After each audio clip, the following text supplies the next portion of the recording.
MM ஆன்மீக கலசம். வாழ்க்கை ஜோதிடர் திரு பி. முகுந்தன் முரளி.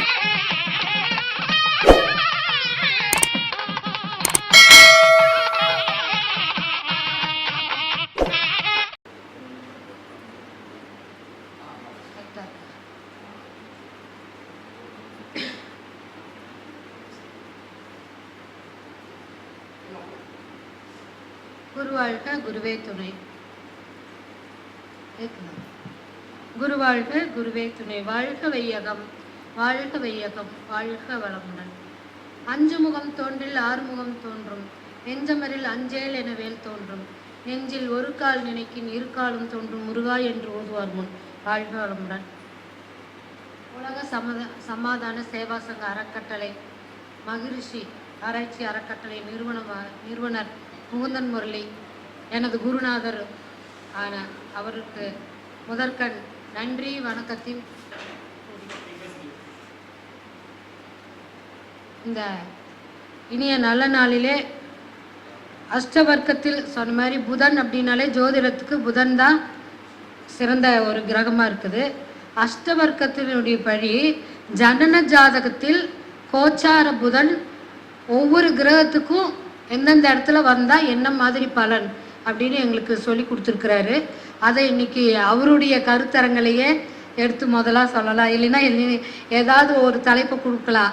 ஆனால் அவர்கிட்ட படித்ததுனால அவருடைய கருத்தையே எடுத்து முதல் தடவையே கொடுப்போம் அப்படின்னு சொல்லிட்டு அவர் ரவிச்சந்திரன் சார் சொன்ன மாதிரி முதல் மேடை ஏற்றுனதும் முகுந்தன் முரளி தான். மாநாட்டில் வந்து ஒரு ஜோதிட மாநாட்டில், ஏன்னா மனவளக்கலை பேராசிரியராக 28 வருஷம் எல்லா மேடை ஏறி பேசியாச்சு. ஆனால் முதல் ஜோதிட மாநாட்டில் பேச வச்சது எனது குருநாதர் முகுந்தன் முரளி தான். அதுக்கப்புறம் நம்ம பல கருத்தரங்களாம் பேசியாச்சு.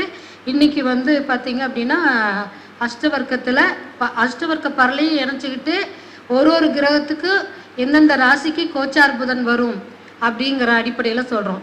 இப்போ பார்த்தீங்க அப்படின்னா ஜனன ஜாதகத்தில் கோச்சார புதன் சூரியன் நிற்கக்கூடிய ராசிக்கு இதை எழுதிக்கிறவங்க, ஏன்னா இது வந்து நம்பர் போட்டு தான் எழுதணும்.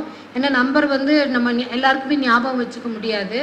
அதனால் சூரியன் நிற்கும் ராசிக்கு கோச்சார புதன் 5, 6, 9, 11, 12ஆம் ராசிகளில் கோச்சார் புதன் வரும் காலம் சுப பலன்களையே தருவார். அப்போ சுப பலன்கள் அப்படின்னா சும்மா சுப பலன்கள் மட்டும் சொல்லிட்டு போக முடியாது. அப்போ புதன் அப்படின்னு சொன்ன என்னென்னா டாக்குமெண்ட் சம்மந்தமான விஷயங்களில் நல்ல வளர்ச்சியை தரக்கூடிய அமைப்பாக இருக்கும். அடுத்து சூரியன் நிற்கக்கூடிய ராசிக்கு இந்த இடங்களில் புதன் வரும்போது ஜோதிடர்களுக்கு பெருமை சேர்க்கக்கூடிய காலமாக இருக்கும். அடுத்து இந்த ஜோதிடர்களாக இருந்தாங்க அப்படின்னு சொன்னாங்கன்னா அவங்க என்ன பண்ணலாம் அப்படின்னு சொன்னால் மற்ற ஜோதிடர்களுக்கு இல்லை வேறு யாராவது விஐபி ஏதாவது தொழில் செய்கிறாங்க அப்படின்னு சொன்னால் அவங்களுக்கு விசிட்டிங் கார்டு அடித்து கொடுக்கறது, ஃப்ளெக்ஸ் போர்டு வச்சு தர்றது, இந்த மாதிரி ஹெல்ப் பண்ணும் பொழுது அந்த ஜோதிடர்களுக்கு இன்னும் பெருமை சேர்க்கும். ஏன்னா சார் இங்கே கிளாஸ் எடுக்கும்போது பார்த்திங்கன்னா 2 மணி நேரம் எடுப்பார். ஒரு இதுக்கும் பார்த்திங்கன்னா நிறைய பாயிண்ட்ஸ் கொடுப்பாரு. நம்ம அவ்வளோ பாயிண்ட்ஸ் இங்கே எடுத்து கொண்டு வந்து சொல்லணும்னு சொன்னால் அப்புறம் நானே தான் பேசிகிட்டு இருக்க முடியும். சாரெல்லாம் ஊர்லேருந்து வந்து பேச வாய்ப்பு இல்லைன்னு சொல்லிடுவாங்கன்னு 2 பாயிண்ட்ஸ் மட்டும்தான் நான் வந்து கொடுக்குறேன். சரிங்களா? அடுத்து அந்த காலத்தில் வந்து பார்த்திங்கன்னா இது ரொம்ப ஒரு முக்கியமான பாயிண்ட். எங்கள் வேதாத்திரி மகிழ்ச்சி சொல்வார், எதிரியை கூட வாழ்த்த எதிரி நம் வசம் ஆவாங்க. யாருமே எதிரி வாழ்த்துறதுக்கு மனசு வராது. ஆனால் இங்கே வந்து எதிரி கூட வாழ்த்தணும் அப்படின்னு சொல்லி நாங்கள் எங்களுடைய தியான முறைப்படி வாழ்த்துவோம். ஆனால் இங்கே சார் என்ன கொடுத்துருக்காரு பாருங்க, சூரியன் நிற்கும் ராசிக்கு இந்த 5, 6, 9, 11, 12ஆம் ராசிகளில் புதன் வரும் பொழுது எதிரியை பற்றி மற்றவங்ககிட்ட போய் புகழ்ந்தீங்க அப்படின்னு சொன்னால் எதிரி நம் வசம் ஆயிடுவாங்கங்கிறாங்க. ஆனால் எதிரி யாராவது போய் வாழ்த்துறதுக்கு மனசு வருமா, இல்லை அவங்கள பற்றி புகழ்றதுக்கு மனசு வருமா? ஆனால் புகழ்ந்து பாருங்க, அந்த புகழ்ந்தா அந்த எதிரியே வந்து என்ன ஆயிடுவாங்க, நம் வசம் ஆயிடுவாங்க அப்படின்னு சொல்கிறாங்க. நெக்ஸ்ட்டு சந்திரன் நிற்கும் ராசிக்கு 2, 4, 6, 8, 10, 11ஆம் ராசிகளில் கோச்சார புதன் வரும் காலங்கள் எந்த மாதிரி பலன்களை கொடுக்குறார் அப்படின்னு சொன்னால், சந்திரனாலே பயண கிரகம் அப்படிங்கிறது எல்லாருக்கும் தெரியும். அப்போ பயணத்தை பற்றி திட்டமிடுதலில் வந்து நமக்கு ஒரு நல்ல வெற்றியை தரும். அடுத்து ஒரு முக்கியமான விஐபியை சந்திக்க போகிறோம் அப்படின்னு சொன்னால் அந்த காலங்களில் போய் சந்தித்தோம் அப்படின்னு சொன்னால் நமக்கு என்ன காரியத்தை நினச்சிக்கிட்டு போகிறோமோ அந்த காரியம் நிறைவேறுவதற்கு வெற்றி தரக்கூடிய காலமாக இருக்கும். இன்னொரு என்னென்னா, சந்திரனா மனோகாரகன். எல்லாருக்குமே மனசு எப்போவுமே தெளிவாக இருக்கும், சங்கடம் இல்லாமல் இருக்காது, குழப்பம் இல்லாமல் இருக்காதுன்னு சொல்லவே முடியாது.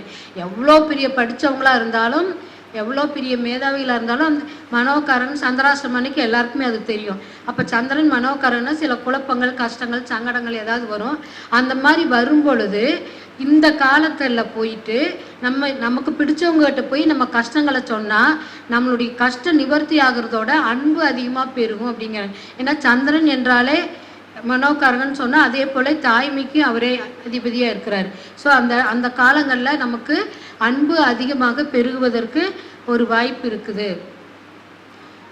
நெக்ஸ்ட்டு செவ்வாய். செவ்வாய் நிற்கும் ராசிக்கு 1ஆம் இடம், 2, 4, 7, 8, 9, 10, 11ஆம் இடங்களில் கோச்சார புதன் வரும் பொழுது தரக்கூடிய பலன்கள் அப்படின்னு சொன்னாலே, இப்போ இந்த காலங்களில் ஒரு புதுமையான விஷயங்களை பற்றி நம்ம சிந்திக்கலாம். இப்போ ஏதாவது நான் இப்போ ஜாதகம் படிக்க போகிறேன் அப்படிங்கிறது, இல்லை வேறு ஏதாவது. இப்போ எனக்கு தெரிஞ்சு எங்கள் ஹவுஸ் ஓனர் 40 வயசுக்கு மேலே போய் அவர் என்ன பண்ணார் அப்படின்னு பார்த்தீங்கன்னா, வக்கீலுக்கு படித்தார். வக்கீலுக்கு படித்து இன்றைக்கி லாயராக அவர் ப்ராக்டிஸ் பண்ணிகிட்ருக்கிறார். ஸோ அந்த மாதிரி காலகட்டங்களில் ஒரு புதுமையான விஷயத்தை எந்த மாதிரி வேணாலும் எடுத்துக்கலாம். ஒரு புதுமையான விஷயத்தை சிந்தித்தோம் அப்படின்னு சொன்னால், சிந்தித்து அந்த செயலை செயல்படுத்துவதற்கு அந்த காலம் ஏற்றதாக இருக்கும். அடுத்து கோர்ட்டு. ஏன்னா செவ்வாய்னாலே தெரியும் எல்லாருக்கும், கோர்ட்டு கேஸு அந்த மாதிரி சம்பந்தமான விஷயங்களில் நமக்கு வெற்றி தரக்கூடிய காலமாக இருக்கும்.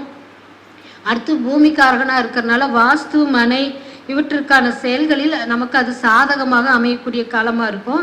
அந்த காலங்களில் எப்படிப்பட்ட டென்ஷன் இருந்தாலும் அந்த டென்ஷன் நீங்கி மனசுக்கு ஒரு தெளிவு கிடைக்கும். அடுத்து பார்த்திங்கன்னா, ஜோதிடர்களாகிய நம்ம இடத்துல வரக்கூடிய வாடிக்கையாளர்கள் இடம் சம்பந்தமான கேள்விக்காகவே வருவார்கள். அதை நம்ம ஆராய்ச்சி பண்ணி பார்க்கலாம். நான் சொன்ன மாதிரி செவ்வாய் நிற்கக்கூடிய ராசிக்கு 1, 2, 3, 4, 7, 8, 9, 10, 11ஆம் இடங்களில் கோச்சார் புதன் வரக்கூடிய காலம். அது ஜோதிடர்களாக இருந்தால் நம்மக்கிட்ட வரக்கூடிய வாடிக்கையாளர்கள் எதை பற்றி கேட்டு வருவாங்க அப்படின்னு சொன்னால், இடம் சம்பந்தமான விஷயத்திற்காக நம்மை நாடி வரக்கூடிய அமையும் அப்படிங்கிறாங்க. நெக்ஸ்ட்டு புதன். புதன் நிற்கும் ராசிக்கே, ஏன்னா இப்போ கோச்சார புதனை பற்றி தான் பேசிகிட்டு இருக்கிறோம். இப்போ புதன் நிற்கும் ராசிக்கே 1, 3, 5, 6, 9, 10, 11, 12ஆம் இடங்களில் கோச்சார புதன் வரும்போது கிடைக்கக்கூடிய பலாபலன்கள். அப்போ பார்த்திங்கன்னா, இப்போ ஒரு லைஃப் ஸ்டைலை மாற்றிக்கலான்னு நினைப்பாங்க சில பேர். இது வரைக்கும் என்னுடைய லைஃப் ஸ்டைல் இப்படி இருந்துச்சு, இப்போ கொஞ்சம் மாற்றிக்கலாம் அப்படின்னு நினச்சாங்கன்னா அந்த லைஃப் ஸ்டைல் சேஞ்ச் செய்யக்கூடிய காலமாக அது அமையும். அடுத்து பார்த்திங்கன்னா, இது புதன்கிறதுனால, புதன்னாலே ஜோதிடக்காரகர் நம்ம பார்த்தோம். இப்போ ஜோதிடர்கள் பார்த்திங்கன்னா, எனக்கு கிளைண்ட் வரலை அப்படின்னு நம்ம எத்தனையோ பேர், எவ்வளோ பேர் படிச்சிருந்தாலும் ஜோதிடத்தை தொழிலாக வச்சுருந்தாலும் எல்லா ஜோதிடர்களுக்கும் கிளைண்ட் அடிக்கடி வருவாங்களா அப்படின்னா அது ஒரு கேள்விக்குறி தான். ஏன்னா இது பார்த்திங்கன்னா, இலவு காத்த கிளி போல தான் நம்ம காத்துக்கிட்டு இருக்கணும். எப்போ வருவாங்க, எப்படி வருவாங்கன்னெலாம் சொல்ல முடியாது. தினம் வருவாங்கன்னு உத்தரவாதமும் கொடுக்க முடியாது. சில பேர் காத்திருப்பாங்க, சில பேருக்கு வரக்கூடிய அமைப்பு இருக்கும். அப்படி வராத ஜோதிடர்களாக இருந்தால் அந்த கிளைண்ட் வரவில்லை அப்படின்னு சொன்னாக்கா அவங்க என்ன பண்ணணும்னு சொல்கிறாங்கன்னா, ஒரு ஜோதிட நோட்டை எடுத்து தன்னுடைய உறவுகள் இருப்பாங்க இல்லைங்களா, அந்த உறவுகளுடைய ஜாதகத்தை அதில் எழுதி அதுக்கு பலாபலன்களை எழுதி அவங்கள கூப்பிட்டு இந்த பலன்கள் எல்லாம் சரியாக இருக்கா அப்படின்னு நம்ம அந்த பயிற்சியை செஞ்சோம் அப்படின்னு சொன்னால் வாடிக்கையாளர்கள் நம்மை நாடி வருவார்கள் அப்படின்னு சொல்லியிருக்கிறாங்க. நெக்ஸ்ட் குரு. குரு நிற்கக்கூடிய ராசிக்கு கோச்சார புதன் 6, 8, 11, 12ஆம் ராசிக்கு வரக்கூடிய காலங்களில் டெபாசிட் செய்யறதுக்கு ரொம்ப சிறந்த காலம். ஏன்னா குருனாலே பெரிய பணம் அப்படிங்கிறது எல்லாருக்குமே தெரியும் சரிங்களா, தனக்காரகனும் அவரே.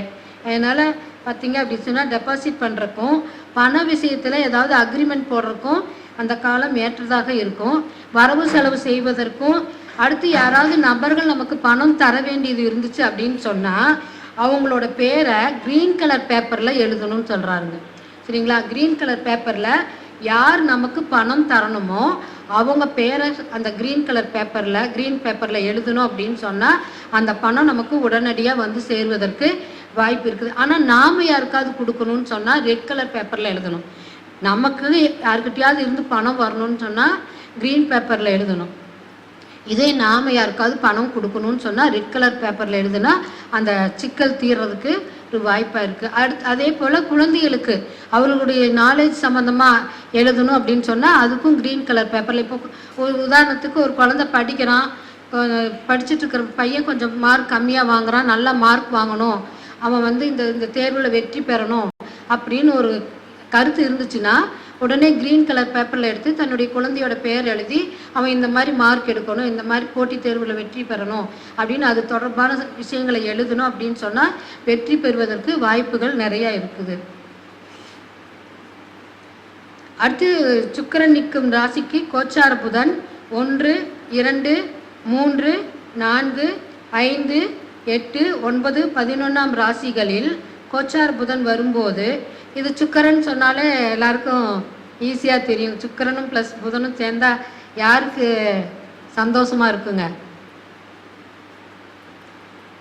சுக்கிரன் சொன்னாலே யாருங்க? காதலுக்கு.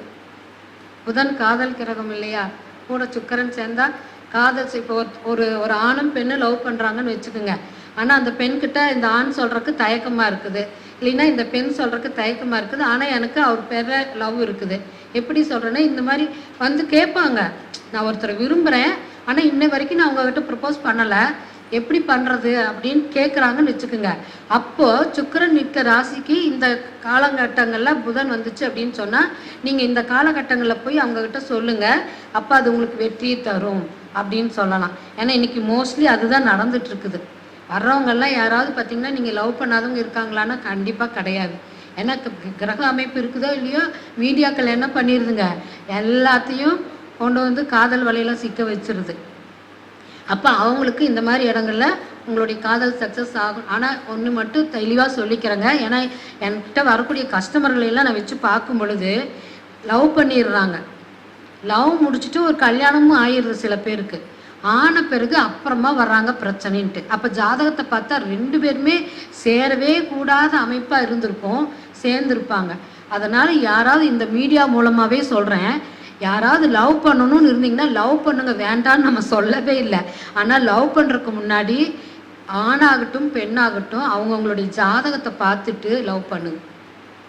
ஆனால் லவ் பண்ணதுக்கு பிறகு அப்புறமா பிரிஞ்சு போகிறதுக்கு லவ் பண்ணும்போதே இது சேர்ந்து வாழக்கூடிய அமைப்பா இல்லை பிரிவினை அமைப்பான்னு தெரிஞ்சுக்கிட்டாங்கன்னு வச்சுக்கோங்க, ஃபஸ்ட் டைம்லேயே என்ன சொல்லிடலாம், பை சொல்லிடலாம். ஏன்னா எங்களுடைய ஈரோட்டில் ஒரு பாலமுருகன் அப்படின்னு சொல்லிட்டு அவர் குருநாதர், அவர் ஒரு முறை அப்படி தான் அவர்கிட்ட வந்தாங்களாம். 2 பேர் லவ் பண்ணுறாங்க, பேரண்ட்ஸ் என்ன சொல்லிட்டாங்க, 2 பேர் வீட்லேயுமே பேரண்ட்ஸ் என்ன சொல்லியிருக்காங்க அப்படின்னு சொன்னால், ஜாதகம் ஒத்து போச்சுன்னா நாங்கள் உங்களுக்கு திருமணம் செஞ்சு வைக்கிறேன்னு சொல்லிட்டாங்க.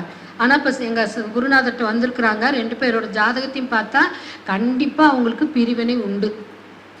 எந்த காலத்தை கொண்டு எந்த காலத்துலேயும் அவங்க சேர்ந்து வாழ்றதுக்கான அமைப்பே இல்லை அப்படின்னோனையும், அப்போ அந்த சம்மந்தப்பட்ட ஆணையும் பெண்ணையும் வரவழைச்சு பெற்றோர்கள், இவங்களுடைய பெற்றோர்களும் சரி பெண்ணுடைய பெற்றோர்களும் சரி 2 பேருமே நான் வந்து என்ன பண்ணாங்க, அவங்கள கூட்டிகிட்டு வந்து குருநாதர் முன்னாடி உட்கார வச்சு தெளிவாக எடுத்து சொன்ன பிறகு அந்த பொண்ணு சரி என்னால் அவங்களுக்கு பிரச்சனை அவங்களால எனக்கு பிரச்சனை அப்படின்னா நாங்கள் இப்போவே என்ன பண்ணிக்கிறோங்க, சுமூகமாக பிரிஞ்சுக்கிறோம் அப்படின்னாங்க. ஸோ அது நல்ல அமைப்பு. ஆனால் நிறைய பேர் இப்போ போன வாரம் ஒருத்தர் சின்ன வயசு தாங்க, 2 பேரும் என்ன பண்ணியிருக்காங்க, 5 வருஷமாக லவ் பண்ணியிருக்காங்க. ஆனால் அந்த பொண்ணு வீட்டில் ஒத்துக்கல, பையன் வீட்டில் பேரண்ட்ஸ் ஒத்துக்கிட்டாங்க. அதனால பொண்ணு வீட்டில் ஒத்துக்காதனால பொண்ணு என்ன பண்ணிட்டாங்க, ஓடி வந்து கல்யாணம் பண்ணிட்டாங்க. ஓடி வந்து கல்யாணம் பண்ணி ஒரு குழந்தையும் பெற்றாச்சு. அந்த குழந்தைக்கு 6 வயசு, பெண் குழந்தை 6 வயசு ஆயிடுச்சு. அப்போ ஜாதகத்தை எடுத்துகிட்டு வர்றாங்க, வந்து பார்த்தா 2 பேர்த்தோட ஜாதகத்துலேயும் ஒன்று சேர்ந்து வாழ்றதுக்கான அமைப்பே இல்லை. எப்படி பார்த்தாலும் எப்படி வளைச்சு ஆராய்ஞ்சு பார்த்தா கூட என்ன ஆகுதுங்க, பிரிவினைக்கான அமைப்பாக இருந்துச்சு. நான் சொன்னேன் சரி கொஞ்சம் நாளைக்கு நீ வந்து உங்கள் அம்மா, ஏன்னா அம்மாகிட்ட பகிச்சுட்டு தான் வந்திருக்க, ஆனால் இப்போ குழந்தை பிறந்தாச்சு, எப்படியாவது கொஞ்ச நாளைக்கு நீ அம்மா வீட்டில் போயிரு. அப்போ ஒரு 6 மாத காலம் இப்போ நடக்கக்கூடிய திசா புத்தி சாதகமாக இல்லை, அதனால கொஞ்சம் 6 மாத காலம் அம்மா வீட்டில் இருங்க. அப்போ யோசிச்சு பாருங்க. அதனால தான் நான் என்ன திரும்ப சொல்கிறேன், இந்த மாதிரி லவ் பண்ணக்கூடிய அமைப்பு இருந்துச்சு அப்படின்னா பக்கத்தில் இருக்கக்கூடிய ஜோதிடர்கள் அணுகி அவங்களுக்கு சேர்ந்து வாழக்கூடிய அமைப்பு இருக்கா இல்லையான்னு பார்த்துட்டு பண்ணினாங்கன்னா 2 சக்ஸஸ் ஆயிடும். சரிங்களா? அப்போ சுக்கிரன் நிற்கக்கூடிய இடத்துல கோச்சார புதன் 1, 2, 3, 4, 5, 8, 9, 11ஆம் ராசிகளில் வரும் பொழுது காதல் சம்பந்தமான விஷயங்கள்ல வெற்றி பெறக்கூடிய வாய்ப்பு. அப்புறம் சுக்கிரனாலே கலைத்துறை சம்மந்தப்பட்டது, அதனால சினிமா அப்போ சினிமாவில் வெற்றி பெறக்கூடிய சிறப்பான நேரம் அந்த காலங்கள். அடுத்து இன்ப சுற்றுலாவுக்கு செல்ல ஏற்ற காலமாக இருக்குது. அடுத்து பார்த்திங்கன்னா பெண்கள், சுக்கிரனாலே பெண்கள் அப்படின்னு தெரியும். பெண்கள் டெய்லரிங் கற்றுக்கிறதுக்கும் டெய்லரிங் கடை வைக்கிறதுக்கும் அது சம்மந்தமான தொழில் ஈடுபாடு செய்வதற்கும் ஏற்ற காலமாக இருக்குது. அடுத்து காஸ்டியூம் சம்மந்தப்பட்ட பொருள்கள் வாங்குறதுக்கு, கார்மெண்ட் சம்மந்தமானது இந்த காலத்தை நம்ம குறிப்பிட்டு கொடுக்கல. இப்போ யாராவது கார்மெண்ட்ஸ் வைக்கணும்னு வர்றாங்கன்னு வச்சுக்கோங்க, நான் எந்த காலத்தில் ஆரம்பிக்கிறது அப்படின்னா உடனே இது எல்லாமே இந்த ராசிகளில் கோச்சார புதன் வரும்பொழுது அவங்க ராசியில் அஷ்டவர்க்க பரல் எவ்வளோ இருக்குது அப்படின்னு பார்க்கணும். 30 பரல்லாம் வாங்கியிருந்து அப்படின்னா சிறப்பாக இருக்கும். 20க்கு கீழே வாங்கியிருந்தால் அது நீங்கள் இதை வச்சுக்கிட்டே மட்டும் நம்ம என்ன பண்ணிடக்கூடாதுங்க, பலன் நல்லா இருக்குன்னு சொல்லிடக்கூடாது. அப்போ ராசியில் எவ்வளோ பரல் வாங்கி 25 பரலுக்கு மேலே வாங்கியிருந்தால் சிறப்பாக இருக்கும். அதே போல் பின்னாஷ்ட வர்க்கத்துலேயும் பார்க்கணும். 4 பரல் 5 6 பரல் 7 பரலெல்லாம் வாங்கியிருந்ததுன்னா ரொம்ப சிறப்பாக இருக்கும். 3 2 அப்படியெல்லாம் வாங்கியிருந்ததுன்னா அவங்களுக்கு சிரமமான காலமே அப்படின்னு சொல்லணும். அதே சமயத்தில் அஷ்டவர்க்க பரலில் எத்தனை பரல்கள் வாங்கியிருக்கு, ஏன்னா பரல்களுக்கு நிறைய முக்கியத்துவம் இருக்குது. இப்போ தான் நான் சொன்னேன், கணவன் மனைவிக்குள்ள பிரிவினை வருதுன்னா இப்போ ஒன்று சேர்ந்து வாழக்கூடிய அமைப்பு இருக்கக்கூடிய கணவன் மனைவிக்குள்ளுமே சண்டை அதிகமாக வருதுன்னு பார்த்தீங்கன்னா 7ஆம் இடத்துல அவங்களுக்கு 20 பரல் இருக்கும். 2ஆம் இடத்துலையும் பாருங்கள் 20 பரல் இருக்கும். அந்த மாதிரி இருக்க கணவன் மனைவிக்குள்ள கண்டிப்பாக சண்டை வந்துட்டே இருக்கும். இதே 30 பரல் வாங்கியிருந்து வைங்க, அப்படியே அவங்க என்ன சொல்லுவாங்க, எப்படினாலும் அட்ஜஸ்ட் பண்ணிட்டு வாழக்கூடிய அமைப்பு இருக்குது. அப்போ 20 பரலுக்கு கீழே இருந்துச்சு அப்படின்னு சொன்னால் அங்கேயும் என்ன வருங்க, பிரச்சனைகள் வரக்கு வாய்ப்புகள் இருக்குது. அடுத்து பியூட்டி பார்லர்லாம் வைக்கலாங்க. ஏன்னா பெண்கள் இப்போ பெண்கள் மட்டும் இல்லை, ஆண்களுமே பார்த்திங்கன்னா இப்போ அப்போல்லாம் சலூன் கடைன்னு சொல்லுவாங்க. ஆனால் இப்போ பாருங்கள் சலூன் கடை எல்லா ஊர்லேயும் பார்த்திங்கன்னா பெருசாக விளம்பரம் பண்ணி ஒரு பியூட்டி பார்லர் மாதிரி ஆணுக்கு தனியாக ஆணு, பெண்ணுக்கு தனியாக பெண்ணுன்னு சொல்கிற மாதிரி பெரிய பியூட்டி பார்லர் மாதிரி சலூன் கடை இன்றைக்கி பெரிய இந்த சலூன் கடை இவ்வளோ பெருசாக வந்தப்போ தான் எனக்கு ஒரு கருத்து ஞாபகத்துக்கு வருது. நான் 10th படிக்கும்போது எங்கள் கூட படித்த ஒரு கிளாஸ்மேட் அவங்க அப்பா அவங்க அம்மாவும் சொல்லிட்டு போகிறாங்க, நல்லா படிக்கலை அப்படின்னா ஒரு சலூன் கடை தான் வச்சு தரணும் அப்படின்னு சொன்னாங்க. அப்போ சலூன் கடைன்னு சொன்னால் அவ்வளோ கேவலமாக இருந்துச்சு அந்த காலத்தில். ஆனால் இன்றைக்கி அதே சலூன் கடை பியூட்டி பார்லர் அப்படின்னு சொல்லிட்டு ஆணுக்கு தனியாக பெண்ணுக்கு தனியாக இன்றைக்கி பெரிய அழகாக கொண்டு நல்ல ஒரு டெக்கரேஷன். அப்போ அதுக்கு சுக்கிரன் அங்கே காரகமாக இருக்குது. அப்போ பெரிய அளவில் டெக்கரேஷன் பண்ணால் எல்லோரும் என்ன பண்ணுறாங்க, அது ஏசி போட்டு நல்லா டிவியெல்லாம் போட்டு அந்த வரக்கூடிய கஸ்டமரை அந்த ஊருக்கு நல்லா கவனிச்சாருன்னா அந்த சலூன் கடை தவிர அவங்க வேறு எங்கேயும் போக மாட்டாங்க. ஸோ அந்த மாதிரி பியூட்டி பார்லர் ஆரம்பிக்கிறதுக்கு ஏற்ற காலம் இந்த காலமாக இருக்கும். அடுத்து சனி நிற்கக்கூடிய ராசிக்கு 1 2 4 7 8 9 12ஆம் ராசிகளில் கோச்சார புதன் வரும் பொழுது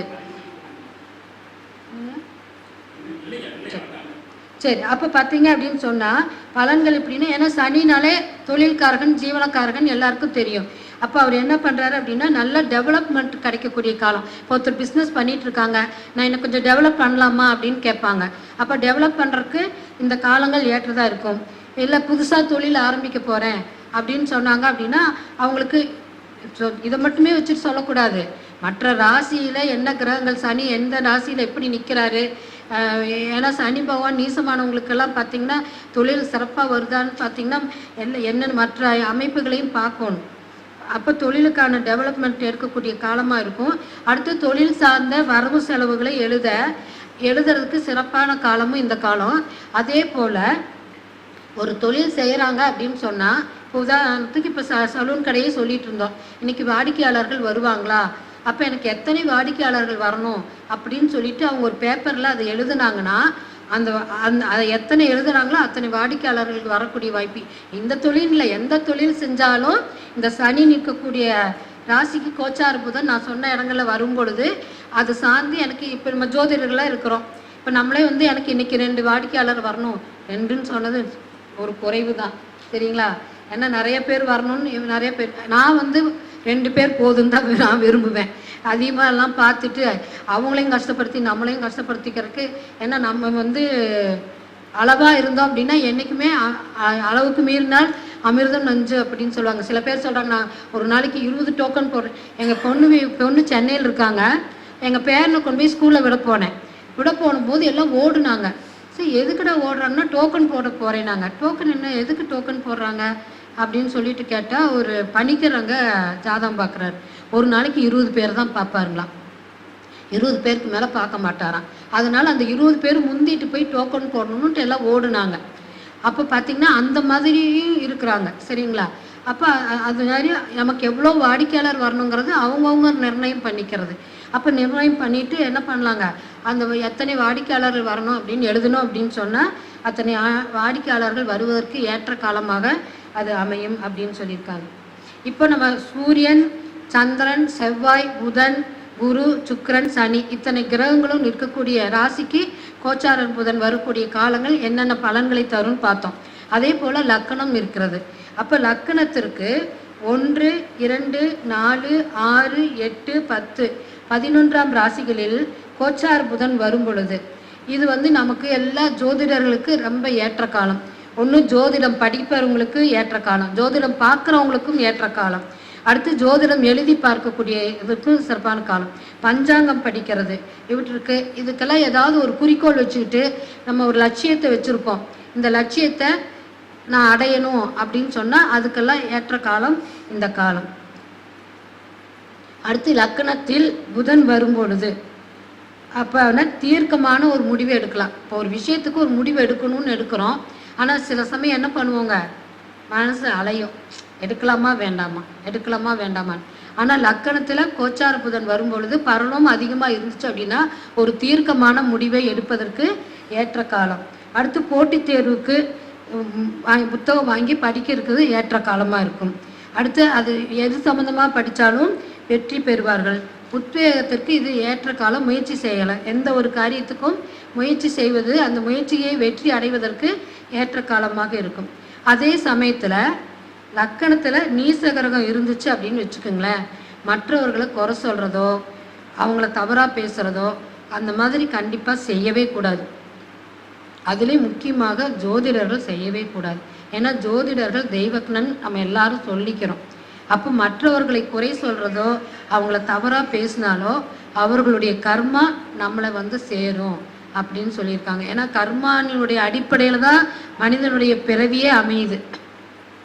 அப்போ அவரவர்களுடைய கர்மாவை அவரவர்கள் அனுபவித்து தீர்க்க தான் வந்திருக்கிறோம்.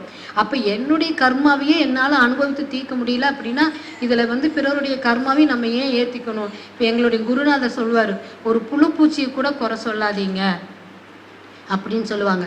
ஏன்னு கேட்டிங்கன்னா பறையொலியால் சங்கீதம் பயனற்று போவதை போல பிறரை குறை காண்பதால் நிறைவு இருக்காதுன்னு சொல்லுவாங்க.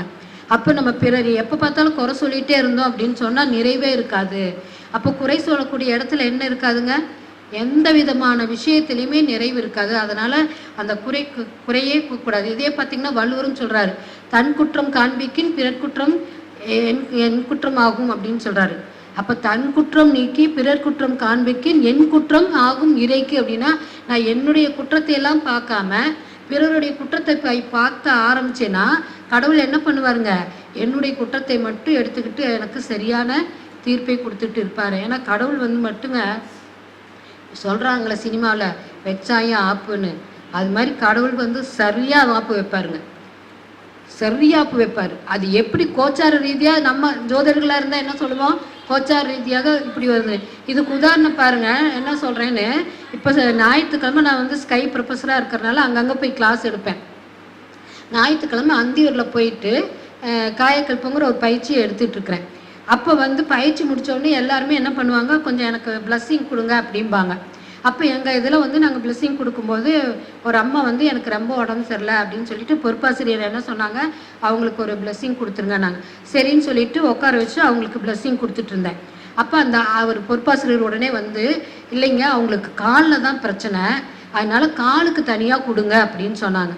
அப்போ காலை பார்த்தோன்னே எனக்கு ஒரு ஃப்ராக்ஷன் ஆஃப் செகண்ட் பார்த்திங்கன்னா மனசுக்குள்ளே ஒரு மனசு சஞ்சலாயிருச்சு. ஏன்னா காலில் பார்த்திங்கன்னா அவ்வளோ ஒரு பிரச்சனை. என்ன சொல்கிறாங்கன்னா அந்த அம்மா காலில் ரத்தம் வந்துக்கிட்டே இருக்குதுங்க, அதனால் அந்த காலெல்லாம் அப்படியே பார்த்திங்கன்னா எப்படி இருக்குன்னு பார்த்திங்கன்னா ஒரு புறையோடி போய் இதாக இருக்குது, பார்க்குறக்கே கஷ்டமாக இருந்துச்சு.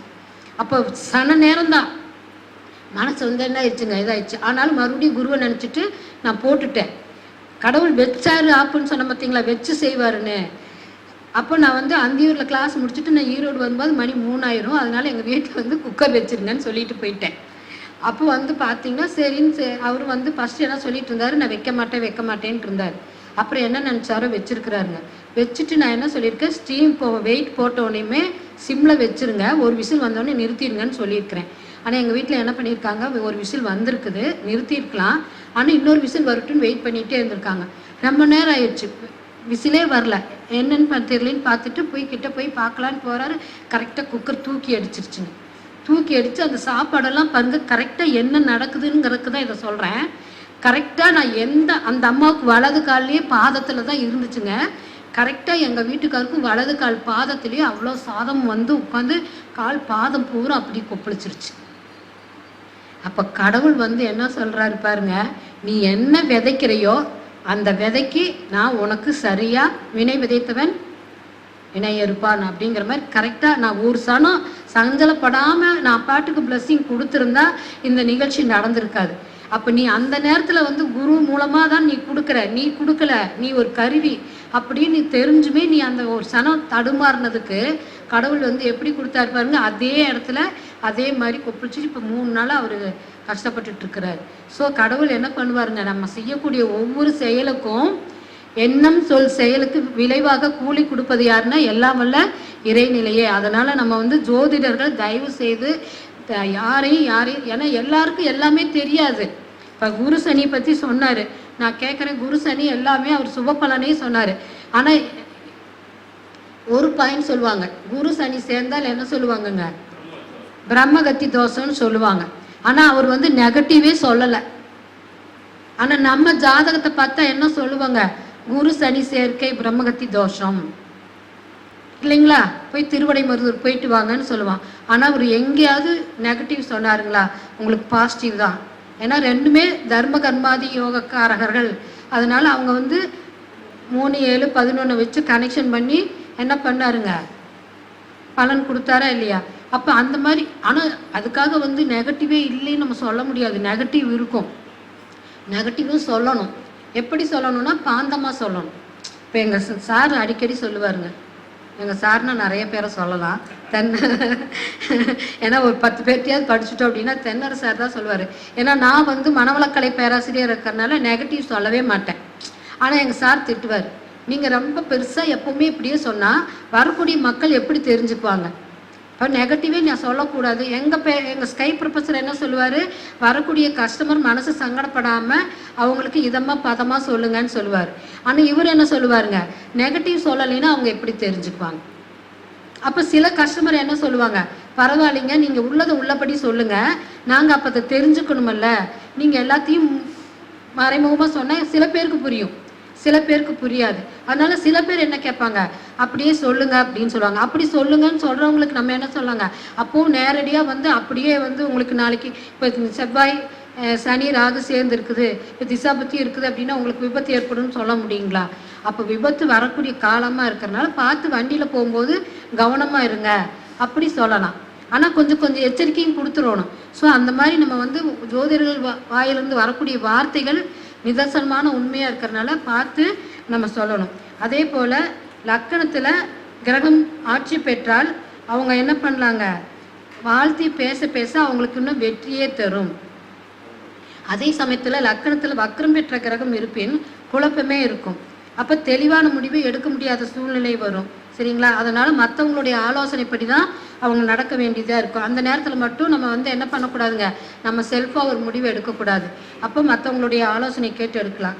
அடுத்து மற்றவர்களுக்கு கல்வி சார்ந்து உதவி செய்யக்கூடிய காலமாக இருக்கும். ஏன்னா புதன் அப்படிங்கிறது கல்விக்கு உரிய காரகர் அப்படின்னு தெரியும். ஸோ அந்த காலகட்டங்களில் நம்ம குழந்தைகளுக்கு பேனா, பென்சில், நோட்டு, புத்தகம் ஸோ அந்த மாதிரி எல்லாம் வாங்கி தந்து அந்த குழந்தைகளுக்கு ஊக்கம் கொடுக்கலாம். அது இல்லாத குழந்தைகளுக்கு கொடுக்கணும், இருக்கிற குழந்தைகளுக்கே கொடுக்கக்கூடாது. ஏன்னா வள்ளுவர் என்ன சொல்கிறாரு, வறியவர்க்கு ஈவதை ஈகை மற்றெல்லாம் புரியதற்பை நீரத் துடைத்து அப்படின்னா நம்ம நிறைய பேர் என்ன பண்ணுறாங்க, பெருமைக்காக உதவி செய்கிறாங்க. அந்த பெருமைக்காக உதவி செய்யக்கூடாது. மற்றவர்களுடைய கஷ்டம் தெரிஞ்சு அந்த காலத்தில் சொன்னாங்க, பாத்திரம் அறிந்து பிச்சை எடுன்னு சொன்னாங்க. அது போல் வறியவருக்கு ஈவதை ஈகை. அப்போ யாருக்கு இல்லையோ, ஒரு பேனா வாங்கக்கூடிய வசதி இல்லாமல் இருக்காங்க, ஒரு நோட்டு வாங்கக்கூட வசதி இல்லாமல் இருக்கிறவங்களுக்கு ஜோதிடர்கள் அடிக்கடி நம்ம உதவி செஞ்சோம் அப்படின்னு சொன்னால், ஏன்னா ஜோதிடம் என்பது புதன். புதன் என்பது வித்யாகாரகன். ஸோ அந்த கல்வி சம்பந்தமான பொருட்களை வாங்கி கொடுத்தால் நமக்கு ஜோதிட கலை சிறப்பாக வரும். ஜோதிடர்கள் எப்பவுமே என்ன பண்ணணும் அப்படின்னு சொன்னால் சில விதிமுறைகளை கடைபிடிச்சே தீரணுங்க. அது நான் நிறைய 13 வருஷமாக பார்க்கறதுனால சொல்கிறேன். ஜோதிடர்களாக இருக்கிறாங்க, ஆனால் சில வேண்டாத பழக்கங்களையும் வச்சுக்கிறாங்க. அப்போ அந்த ஜோதிடர்கள் அப்படின்னு சொன்னால் தெய்வக்னன்னு சொல்கிறோம். அப்போ ஜோதிடர்களுக்குன்னு சில விதிமுறைகள் நிறைய ஆரம்பத்தில் படித்து தான் வந்திருப்போம். ஒரு 20 விதிமுறையாவது கொடுத்துருப்பாங்க. அப்போ ஜோதிடர்கள் அப்படின்னு சொன்னால் பலாபலன் உரைப்பதற்கு எல்லாருக்கும் ஒன்று போல் வராது. ஏன்னா அந்த நேரத்தில் பிரபஞ்சம் என்ன கொடுக்குதோ அதை கொடுத்தே தீரும். நம்ம எவ்வளோ ஒரு 100 பாயிண்ட்ஸ் படிச்சிருப்போம், ஆனால் அந்த கஸ்டமர் வந்திருக்கிற நேரத்தில் நமக்கு அந்த பாயிண்ட்ஸ் நினைவில் இருக்கணும், ஆன் தி ஸ்பாட் கை கொடுக்கணும். அப்போ இவ்வளோ இருக்கும்போது சில விதிமுறைகளையாவது நம்ம கைப்பிடிச்சோம் அப்படின்னு சொன்னால் அந்த விதிமுறைகளை கடைபிடிக்கும் பொழுது கண்டிப்பாக பிரபஞ்சம் நமக்கு என்ன பண்ணுங்க, அருளாற்றலை வாரி வழங்கும். ஏன்னா ஜோதிடங்கிறது எல்லாரும் நேற்றுக்கு கூட நம்ம சித்தூரில் மீட்டிங் நடந்தது, பஞ்சாங்க வெளியீட்டு விழா. எல்லாரும் என்ன சொல்கிறாங்க அப்படின்னா வித்யா கர்மம்னு சொல்கிறாங்க. ஜோதிடம் படிச்சுட்டா வித்யா கர்மம் வரணும்னு எந்த இடத்துலையாவது சாஸ்திரத்தில் கொடுத்துருக்காங்களா? எங்கேயுமே கொடுக்கல. ஏன்னா ஜோதிடங்கிறது எல்லாரும் என்ன சொல்கிறாங்க பார்த்தீங்க அப்படின்னு சொன்னால் ஒரு கடல் போன்றதுங்கிறது. கடலுக்காவது எல்லை இருக்குது, ஆனால் ஜோதிடத்துக்கு அளவு முறையே கிடையாது. இந்த உடலில் உயிர் இருக்கிற வரைக்கும் படிச்சுக்கிட்டே இருக்கலாம், அவ்வளோக்கு அவ்வளோ இருக்குது. இது அட்சய பாத்திரம், பற்றா இருப்பு, பேராற்றல், பேரறிவு, காலம், வளம் 4 இணைந்த பெருவெளியே தெய்வம். ஸோ ஜோதிடங்கிறது நான் படித்து ஃபுல்ஃபில் ஆகிட்டேன் அப்படின்னு எந்த ஜோதிடர்களும் சொல்லவே முடியாது. ஏன்னா அந்த அளவுக்கு இப்போ நான் ஒரு 100 ஃபார்முலா படிச்சேன்னா ஐயா ஒரு 100 ஃபார்முலா, அவர் ஒரு 100 ஃபார்முலா, இவர் 100 ஃபார்முலா, அவங்க எல்லாருக்கும் தெரியும். ஆனால் எனக்கு தெரிஞ்சது இவருக்கு தெரியும், இவருக்கு தெரிஞ்சது எனக்கு தெரியும்னு சொல்ல முடியுமானா சொல்ல முடியாது. ஸோ அதனால ஜோதிடங்கிறது அட்சய பாத்திரம். ஸோ அதனால எல்லாம் நான் படிச்சுட்டேன் அப்படிங்கிற அந்த கர்வம் இருந்துச்சு அப்படின்னு சொன்னால் ஜோதிடம் நமக்கு கை கொடுக்காது. ஏன்னா புதன் தான் எல்லாத்துக்குமே ஜோதிடத்துக்கே தலை சிறந்த கிரகம். அதனால இன்னைக்கு நான் முதலாக எடுத்து இந்த கருத்தரங்களை அதனால புதனை பற்றி எடுத்து பேசுவதற்கு வாய்ப்பு கொடுத்த எல்லாமல்ல இறையர்களுக்கும் குருவர்களுக்கும் குருநாதர் முகுந்தன் முரளி அவர்களுக்கும் இதுவரை பொறுமையாக கேட்ட உங்கள் அனைவருக்கும் நன்றிகள் கூறி நிறைவு செய்கிறேன். நிறை கூற